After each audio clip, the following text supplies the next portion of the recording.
नयनपुर नामक गांव में प्रेम अपनी पत्नी सुशीला और बेटी नैना के साथ रहा करता था। प्रेम काम के सिलसिले में अक्सर गांव के बाहर रहा करता था। इधर सुशीला अपनी बेटी नैना के साथ रहा करती थी। लेकिन कुछ समय से सुशीला बीमार रहने लगी थी।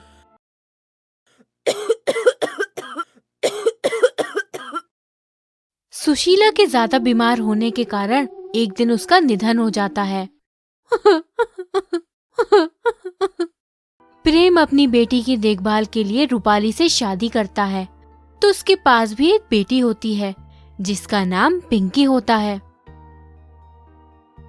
देखो रूपाली, मैंने तुमसे शादी सिर्फ इसलिए की है जिससे तुम मेरी बेटी को माँ का प्यार दे सको।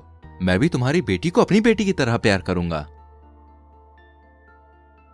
शुरू में तो सब ठीक चल रहा था। रूपाली नैना से प्यार करती थी, लेकिन जैसे जैसे दिन बीतते गए रूपाली नैना से नफरत करने लगी। इसका कारण थी रूपाली की बेटी पिंकी, जो नैना से जलती थी। क्योंकि नैना सभी काम में बहुत अच्छी थी, इसलिए सभी लोग नैना से बहुत ज्यादा प्यार करते थे। अरे इस नैना की बच्ची ने तो मेरे नाक में दम कर रखा है। सभी लोग सिर्फ नैना से प्यार करते हैं। सिर्फ नैना नैना ही घर में चलता रहता है। नैना नैना सुन सुनकर मेरे कान दुखने लगे हैं। मुझे कुछ ना कुछ तो करना ही पड़ेगा। पिंकी नैना के खिलाफ और लोगों के कान भरने लगी। छोटी छोटी बात पर नैना के खिलाफ माँ को भड़काया करती थी। नैना जो भी काम करती थी, पिंकी उस काम को खराब कर दिया करती थी।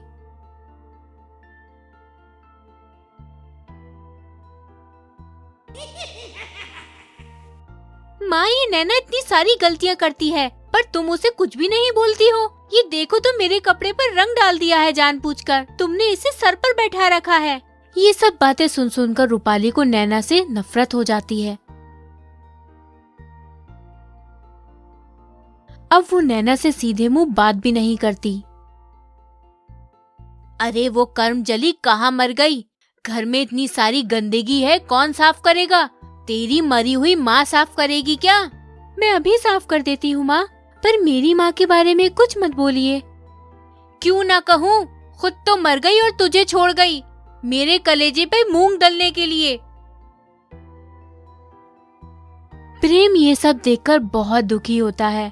वह रूपाली को समझाता है, तो उन दोनों के बीच में झगड़ा शुरू हो जाता है।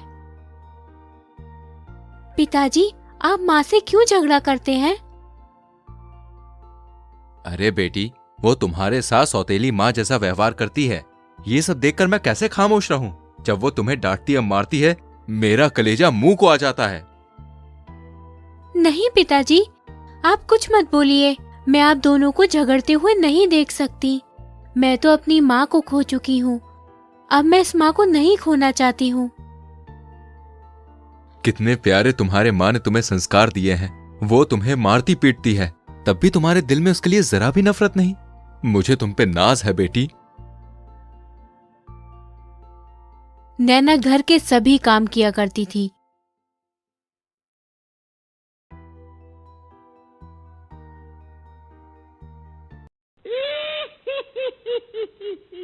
नैना जो भी काम करती थी, पिंकी उस काम को खराब कर दिया करती थी। एक दिन रूपाली नैना को गुस्से में मार रही होती है।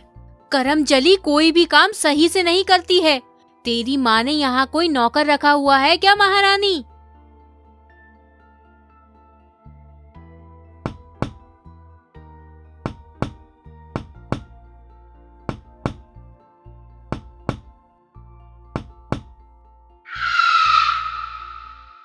रूपाली गुस्से में आकर सुशीला की तस्वीर को जमीन पर फेंक देती है, जिससे तस्वीर टूट जाती है।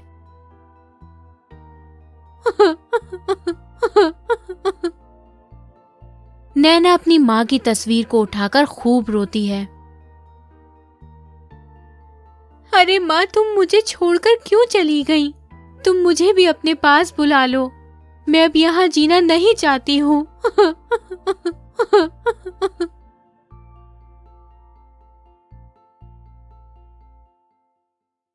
नैना खुदकुशी करने जाती है। तभी वहां अचानक सुशीला आ जाती है।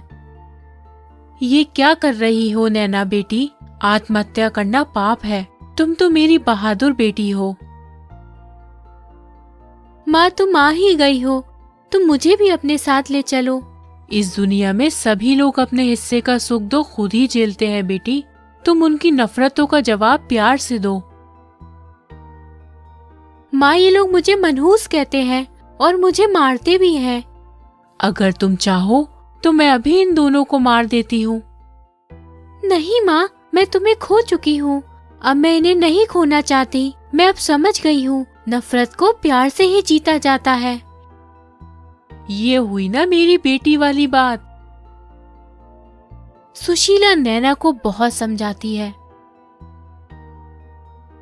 फिर अगले दिन पिंकी जाकर माँ के अलमारी से पैसे चुरा लेती है।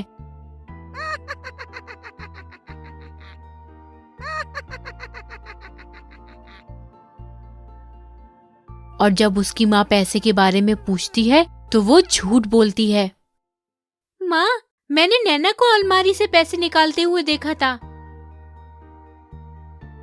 अरे मनहूस, पहले तो सिर्फ तू काम खराब किया करती थी, अब तू मेरे पर्स से पैसे भी चुराने लगी है।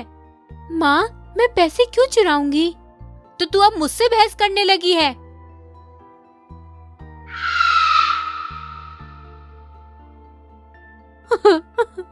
रूपाली नैना को बहुत मारती है। बड़ा मजा आ रहा है। पहले सिर्फ नैना नैना होता था, अब मजा ही मजा है। एक दिन पिंकी खेल रही होती है।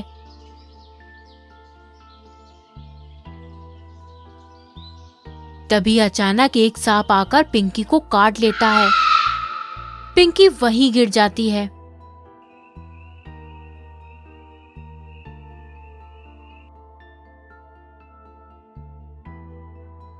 अरे बाप रे, मैं लुट गई, बर्बाद हो गई।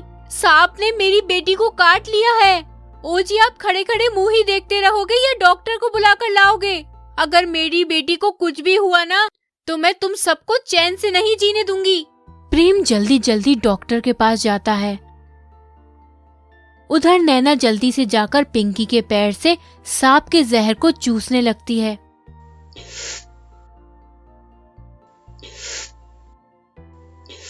मुंह से जहर निकालते निकालते नैना भी बेहोश हो जाती है।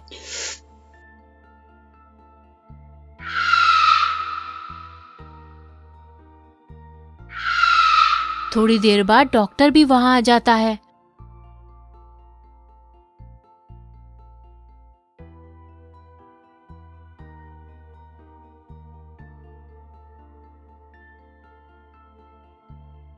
नैना और पिंकी जब होश में आते हैं तो डॉक्टर नैना से कहते हैं, अरे नैना बेटी, तुमने तो अपनी बहन की जान बचा ली, नहीं तो तुम्हारी बहन की जान भी जा सकती थी। डॉक्टर की बात सुनकर रूपाली भी रोने लगती है। तुम्हारे ऊपर मैंने कितना जुल्म किया है, तब भी तुमने मेरी बेटी की जान बचाई। अरे माँ, ये मेरी बहन है, मैंने तो सिर्फ अपनी बहन की जान बचाई। आप मुझसे माफी मत मांगो। ये सुनकर पिंकी भी रोने लगती है और नैना से माफी मांगती है।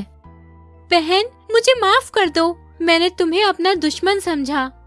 तो दोस्तों, अच्छी लगी कहानी? तो इस कहानी से हमें ये सीख मिलती है, हमें हमेशा एक दूसरे के साथ प्यार से रहना चाहिए और कभी भी किसी से नफरत नहीं करनी चाहिए। ऐसी और कहानियों को देखने के लिए हमारी वीडियो को लाइक करें और चैनल को सब्सक्राइब करें और हाँ, बेल आइकन प्रेस करें। आपसे मिलेंगे अगली वीडियो में, तब तक के लिए बाय बाय।